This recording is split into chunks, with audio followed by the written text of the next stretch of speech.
அன்பிற்குரியவர்களே, இறையாசிர் உங்களோடு.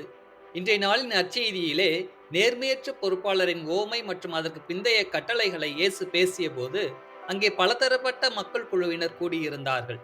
அவற்றிலே மிகவும் குறிப்பிடத்தக்கவர்கள், ஒரு புறம் வரி தண்டுபவர்களும் பாவிகளும், மற்றொரு புறம் பண ஆசை மிக்க பரிசேயர்களும் மறைநூல் அறிஞர்களும் இருந்தார்கள். இவர்களில் இயேசுவின் போதனைகளை ஆர்வத்துடன் அணுகியவர்கள் வரி தண்டுபவர்களும் பாவிகளும். இவர்கள் சமூகத்தால் ஒதுக்கப்பட்டவர்கள். ஆனால் இயேசு இவர்களை அன்புடன் ஏற்றுக்கொண்டதால் உண்மையான மீட்பை நாடினர். இவர்கள் பெரும்பாலும் ஏழ்மையான நிலையில் இருந்தார்கள். மற்றொரு புறமோ இந்த பரிசேயர்களும் மறைநூல் அறிஞர்களும் சமூகத்தால் மதிக்கப்பட்டவர்கள். சட்டங்களையும் சடங்குகளையும் பேணுவதில் வெளிப்படையாக கவனம் செலுத்தியவர்கள். ஆனால் செல்வத்தின் மீது ஆழமான பற்று வைத்திருந்தார்கள்.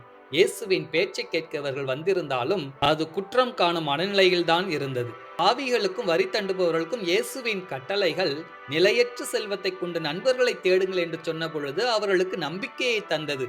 அவர்களால் தங்கள் சிறிய செல்வத்தை ஈகையின் மூலம் நித்திய வாழ்வுக்கு முதலீடு செய்ய முடியும் என்று உணர்ந்தார்கள்.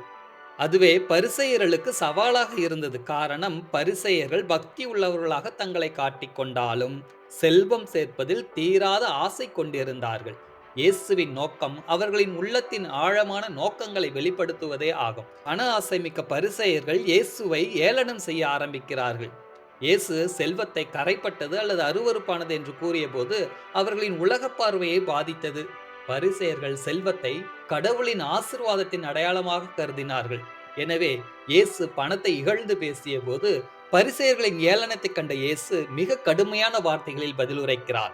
எவ்வாறென்றால், நீங்கள் உங்களை மக்கள் முன் நேர்மையாளர்களாக காட்டிக்கொள்கிறீர்கள். கடவுள் உங்கள் உள்ளங்களை அறிவார். நீங்கள் உங்களை மக்கள் முன் உயர்ந்தவர்களாக காட்டிக்கொள்வது கடவுள் பார்வையில் அருவருப்பாகும் என்கிறார். இயேசு இங்கே மிகுந்த அன்போடும் கண்டிப்போடும் பேசுகிறார் அல்லவா? அவர்களின் வெளிவேடத்தை அவர் வெறுத்தாலும் அவர்களின் உள்ளத்தை பிணைத்துள்ள பண ஆசையின் அடிமைத்தனத்திலிருந்து அவர்களை விடுவிக்க விரும்பினார்.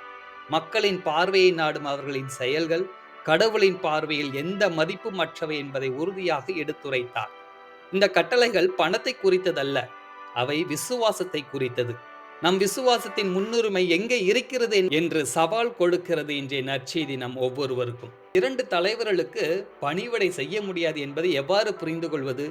இயேசுவின் காலத்தில் வேலைக்காரன் என்பவன் தன் தலைவனுக்கு, அதாவது எஜமானுக்கு முழுமையாக உரிமைப்பட்டவன். அவன் தன் நேரத்தையும் உழைப்பையும் விசுவாசத்தையும் ஒரே ஒரு தலைவனுக்கு மட்டுமே கொடுக்க முடியும்.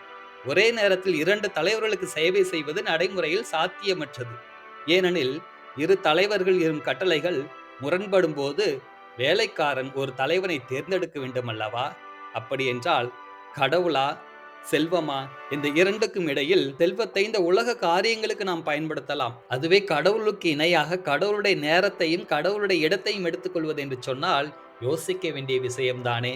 செல்வத்தை நாம் நாடுகின்ற பொழுது கடவுளை மறந்து விடுகிறோம். கடவுளுடைய நேரத்தை செல்வத்துக்கு கொடுக்கின்றோம்.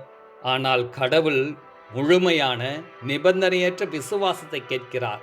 அவர் உங்கள் வாழ்வின் எல்லா பகுதிகளுக்கும் அதிகாரியாக இருக்கின்றார். கடவுளுக்குரிய நேரத்தையும் கடவுளுக்குரிய மரியாதையும் எப்பொழுதும் கடவுளுக்கு முதல் இடத்தை கொடுக்கின்றோமோ அப்பொழுது அனைத்து செல்வங்களும் நம்மை தேடி வரும். மன நிம்மதி நம்மை தேடி வரும். செல்வம் தேவைதான், ஆனால் அது கடவுளையே தூக்கி எறிகின்ற பொழுது அந்த செல்வம் இருந்தும் பயன் என்ன?